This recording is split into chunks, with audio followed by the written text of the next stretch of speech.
மூன்றாம் உலகப் போர் அபாயம் எந்தெந்த நாடு யாருக்கு ஆதரவு அப்படிங்கிறத பற்றி நம்ம பார்க்க போகிறோம். ஈரான் இஸ்ரேல் போர் உச்சமடைந்து இருக்கின்றது. இஸ்ரேலும் ஈரானும் தொடர்ந்து ஒருவரை ஒருவர் தாக்கிட்டு இருக்காங்க.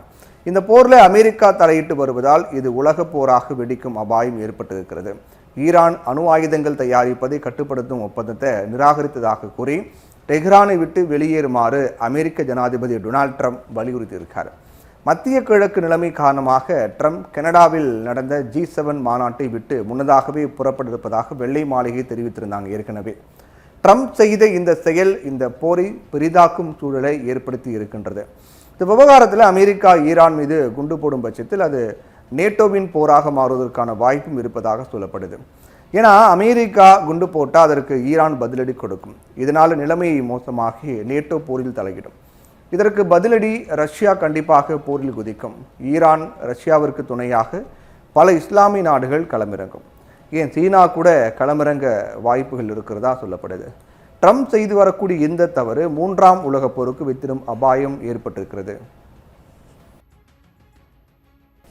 இஸ்ரேலை பொதுவாக ஆதரிக்கும் நாடுகள், ஈரானை ஆதரிக்கும் நாடுகள் மற்றும் நடுநிலையான நாடுகள் பற்றி என்ன அப்படின்னு பார்த்தோன்னா, இந்த நாடுகள் போரில் குதிக்கும் பட்சத்தில் மூன்றாம் உலகப் போராக கண்டிப்பாக மாறும். இஸ்ரேலை அரசியல் ரீதியாகவோ இராணுவ ரீதியாகவோ அல்லது ராஜதந்திர ரீதியாகவோ ஆதரிக்கக்கூடிய நாடுகள் பல இருக்கு. அமெரிக்கா இஸ்ரேலின் மிக முக்கியமான நாடு, நட்பு நாடு. இராணுவ மற்றும் உளவுத்துறை ஆதரவை வழங்குறாங்க. ஐக்கிய ராஜ்யம் இஸ்ரேலுக்கு அரசியல் ஆதரவு கொடுக்குறாங்க. பெரும்பாலும் அமெரிக்காவின் கொள்கைகளை ஒட்டியே செயல்படுறாங்க. ஜெர்மனி யூத இனப்படுகொலைக்கு பின்னர் இஸ்ரேலுக்கு வலுவான ஆதரவை கொடுத்துட்டு வராங்க. இஸ்ரேல் பிரான்ஸ் தன்னை தற்காத்து கொள்ளும் உரிமையை ஆதரிக்கிறாங்க. அதே நேரத்தில் சில கொள்கைகளை விமர்சிக்கிறாங்க. கனடா இஸ்ரேலுக்கு ராஜதந்திர மற்றும் அரசியல் ஆதரவை வழங்குறாங்க. ஆஸ்திரேலியா பொதுவாக இஸ்ரேலுக்கு மேற்கத்திய நாடுகள் ஆதரவு வழங்குகிறது. இந்தியா வர்த்தகம், பாதுகாப்பு மற்றும் உளவுத்துறை பகிர்வு ஆகியவற்றில் அதிகரித்து வரக்கூடிய ஆதரவை அளிக்கிறாங்க. ஆனால் இராணுவ போர் விவகாரங்களில் ஆதரவு கிடையாது. ஜப்பான் அரசியல் ரீதியாக நடுநிலை வகிக்கிறாங்க. ஆனால் இஸ்ரேல் மேற்கு நாடுகளின் கூட்டணியை நோக்கி சாய்கிறது. தென்கொரியா ஜப்பானை போன்ற நடுநிலையான நிலைப்பாட்டை கொண்டிருக்காங்க. ஆனால் மேற்கு நாடுகளுக்கு ஆதரவாக இருக்காங்க. ஆஸ்திரியா, செக் குடியரசு, ஹங்கேரி, போலந்து உள்ளிட்ட ஐரோப்பிய ஒன்றியத்தில் இஸ்ரேலுக்கு வலுவான ஆதரவு குரல் கொடுக்குறாங்க.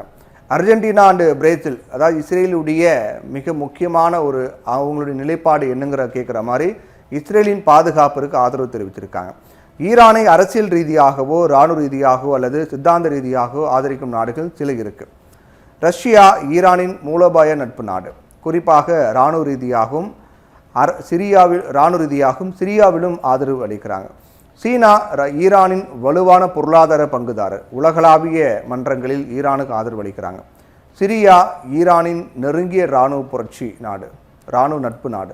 ஈரானிய துருப்புகள் மற்றும் ஹிஸ்புல்லாவுக்கு அடைக்கலம் தராங்க. ஈராக் சில பிரிவுகள், குறிப்பாக ஷியா போராளிகள் ஈரானுக்கு வலுவான ஆதரவு கொடுக்குறாங்க. லெபனான், ஹிஸ்புல்லா இவங்க எல்லாரும் பொறுத்தவரைக்கும் ஈரானால் ஆதரிக்கப்படக்கூடிய அமைப்புகளாக இருக்காங்க.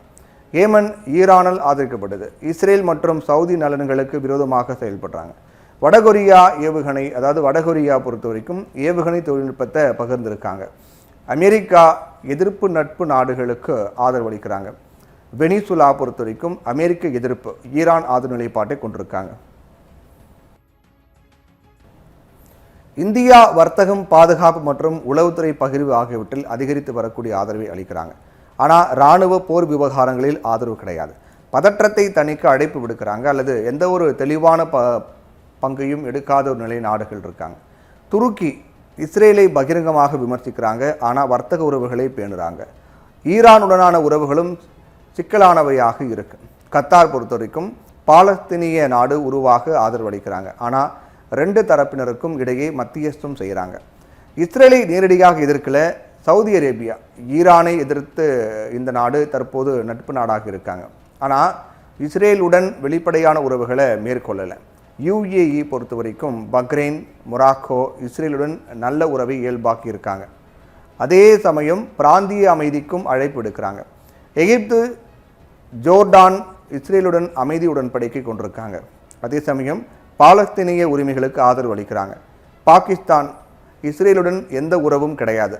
அதே சமயம் ஈரானுடன் ஆழ்ந்த கூட்டணியும் விரும்பலை. இந்தோனேசியா பொறுத்த வரைக்கும் இஸ்ரேலுடன் எந்த உறவும் கிடையாது, பாலஸ்தீனத்தை ஆதரிக்கிறாங்க. ஆனால் ஈரானுடன் முழுமையான நட்பு நாடாகவும் இல்லை. இந்த நாடுகள் ஒவ்வொன்றும் பிராந்திய மற்றும் உலக அரசியலில் மிக முக்கிய பங்கு வகிக்கக்கூடிய நாடுகளாக இருக்காங்க.